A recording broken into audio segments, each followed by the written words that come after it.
So 2025 Toyota கேமரியோட face lift வந்து Toyota வந்து ஃபைனலாக விட்டாங்க. கடைசியாக வந்து 2022 வந்து விட்டாங்க.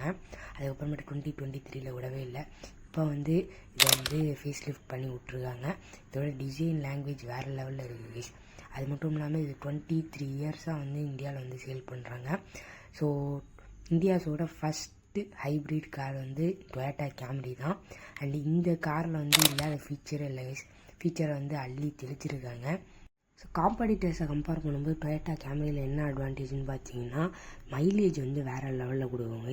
அண்ட் இந்த காரில் வந்து 360 டிகிரி கேமரா, ஹெச்எப் டிஸ்பிளே அப்படின்னு சொல்லிட்டு எல்லா விஷயமே கொடுத்துட்டாங்க. அண்ட் இந்த காரோட எக்ஸ்ஷோரூம் ப்ரைஸாக வந்து எவ்வளோக்கு ரிலீஸ் பண்ணியிருக்காங்கன்னா 48 lakhsக்கு வந்து இந்த காரோட எக்ஸ்ஷோரூம் ப்ரைஸாக வந்து ரிலீஸ் பண்ணியிருக்காங்க.